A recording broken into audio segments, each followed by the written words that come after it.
రేవతి ఇంటికి వెళ్ళి తన పరిస్థితి చూసి కుమిలిపోతున్న అపర్ణ. ఇంతకు ఏం జరిగింది? అసలు రేవతి ఇంటికి అపర్ణ వెళ్ళడం ఏంటి? ఆ అవసరం ఎలా వచ్చింది? ఇదంతా కూడా వీడియోలో చూసి తెలుసుకునేద్దాం. బ్రహ్మముడి అప్కమింగ్ ఎపిసోడ్స్లో ఏం జరగబోతుందో ముందుగా తెలుసుకోవాలి అనుకుంటే వీడియోని లైక్ చేసి ఛానల్ని సబ్స్క్రైబ్ చేసుకోండి. మొత్తం మీరు చూసుకున్నట్లయితే స్వరాజ్ని ఇంటికి తీసుకొచ్చిన తర్వాత ఇంకా ఇందిరాదేవిని అయితే వాడు చూసేస్తాడు. చూసేసి తాతమ్మ అని చెప్పి అనేసరికి, మా అమ్మ నువ్వు తాతమ్మ అని పిలుస్తున్నావేంటి అనగానే, తాతమ్మను తాతమ్మ అని పిలవకపోతే ఏమని పిలవాలి అని చెప్పి మాట్లాడేసరికి, తాతమ్మ అసలు నువ్వు ఏ రకంగా పిలుస్తున్నావు అని చెప్పాను. కానీ అదేంటి, ఏంటి తాతమ్మ సైలెంట్గా ఉన్నావేంటి? ఈ మధ్య నా కోసం రావడం లేదు, నాకు చాక్లెట్స్ అవి ఏమీ తీసుకురావడం లేదు అంటూ స్వరాజ్ కాస్త అడిగేసరికి, ఏంటత్తయ్య ఏంటిదంతా అని చెప్పాను. కానీ అది అపర్ణ అని చెప్పాను. కానీ నేను చెప్తాను అని చెప్పనేసరికి, నువ్వు ఉండు కావ్య, అత్తయ్య మీరు చెప్పండి ఏంటిదంతా. వీడు మిమ్మల్ని తాతమ్మ అని ఎందుకు పిలుస్తున్నాడు? చాక్లెట్స్ తీసుకురావట్లేదు అని ఎందుకు అంటున్నాడు?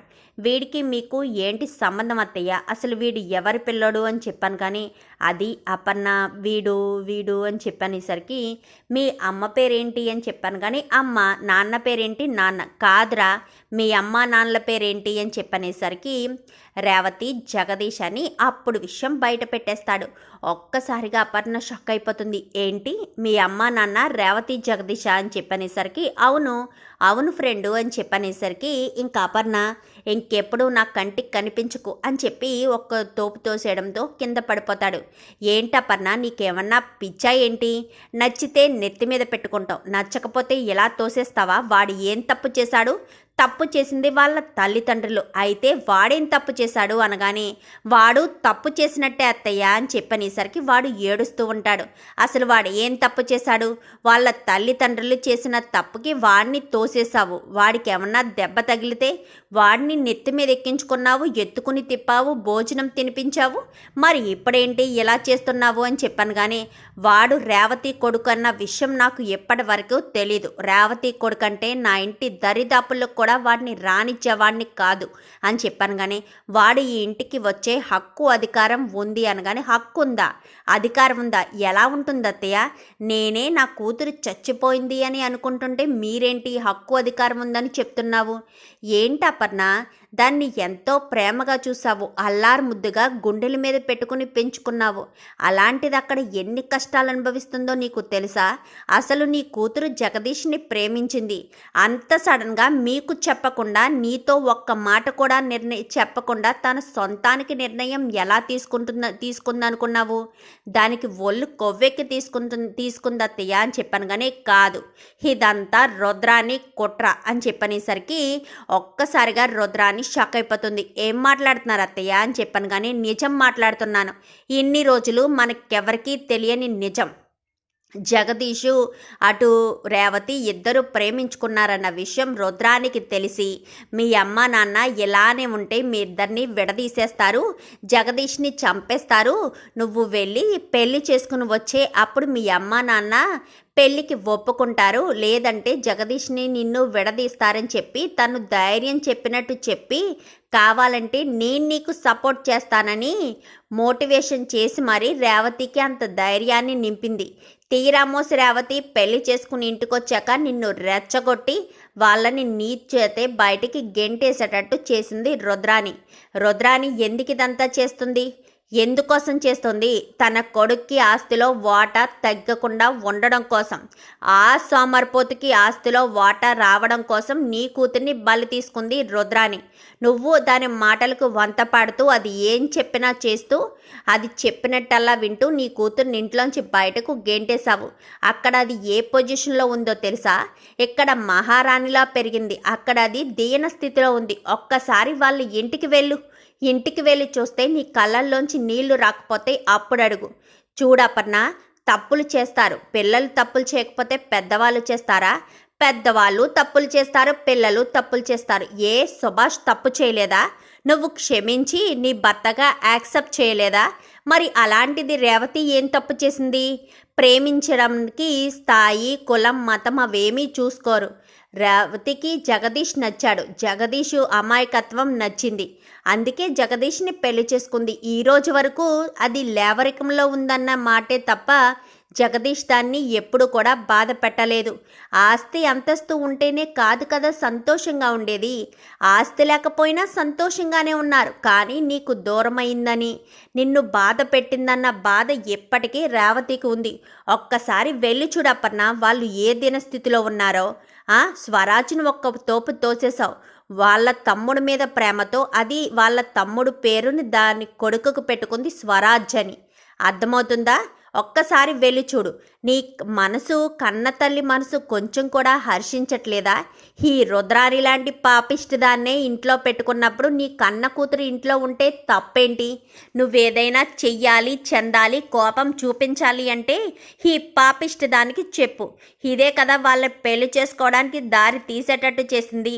లేదంటే రేవతి నీకు చెప్పుండేది. మీ నిర్ణయంతోనే పెళ్లి చేసుకోవడము తర్వాత ఏదైనా కావచ్చు.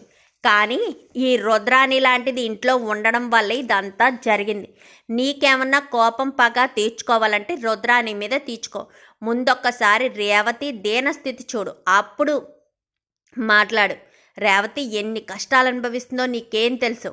వాడిని అలా తోసి పడేసావు. వాడు నీ మనవడన్న విషయం మర్చిపోయావా ఏంటి?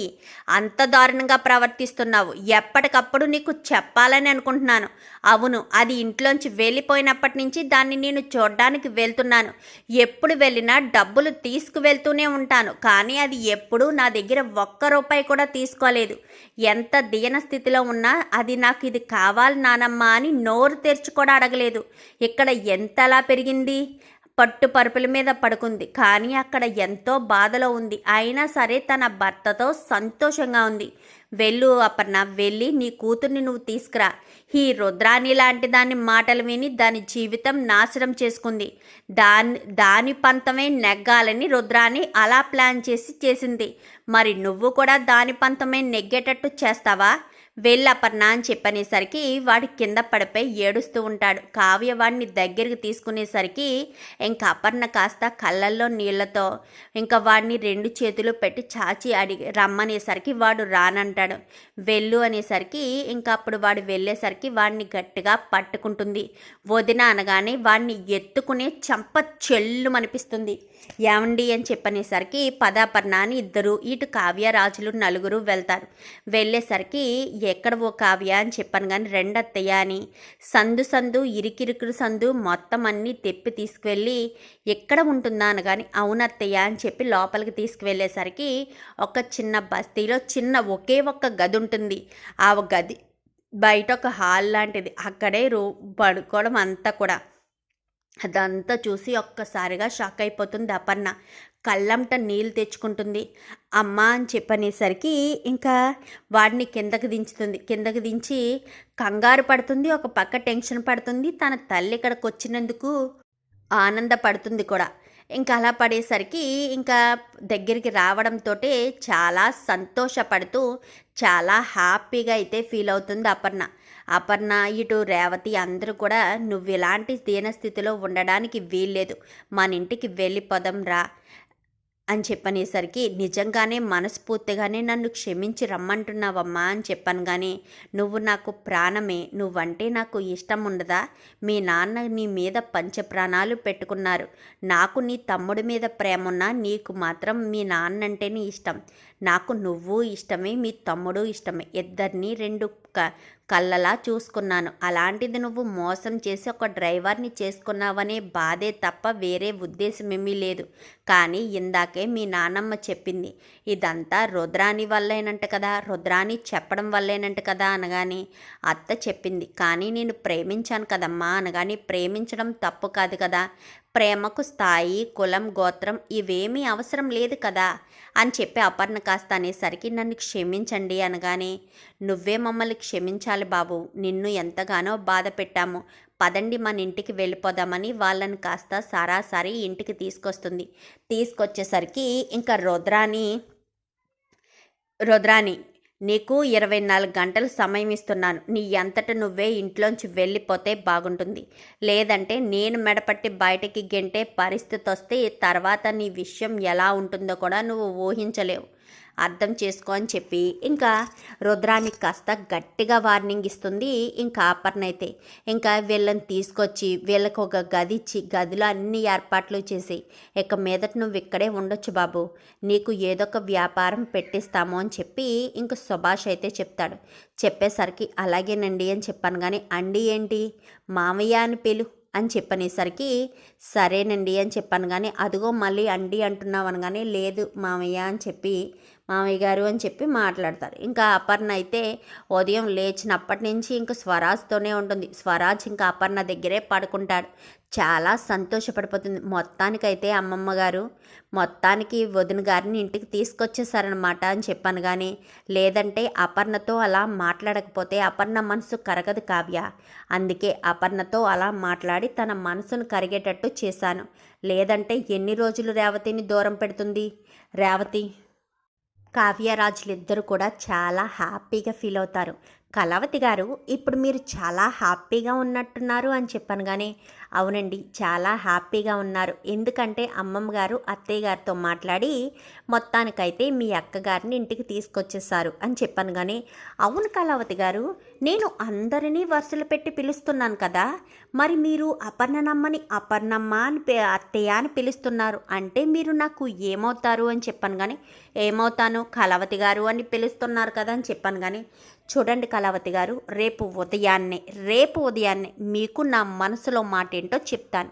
నేను చెప్పే మాట కోసం మీరు ఎదురు చూస్తూ ఉండండి అని చెప్పాను, కానీ ఉదయం వరకు వెయిట్ చేయాలా అని చెప్పనేసరికి అంటే ఇప్పుడే చెప్పమని అంటున్నారా అని చెప్పాను, కానీ మీ ఇష్టం, పోస్ట్ పోన్ చేసుకుని ఇంకా పోస్ట్ పోన్ చేసుకుంటారో లేక ఇప్పుడే మీ మనసులో మాట చెప్తారో మీ ఇష్టం అంటూ కావ్య అనేసరికి ఇంకా రాజ్ అయితే తన మనసులో మాట చెప్పడానికి సిద్ధపడతాడు. మరి ఇంతకీ రాజు మనసులో మాట చెప్తాడా?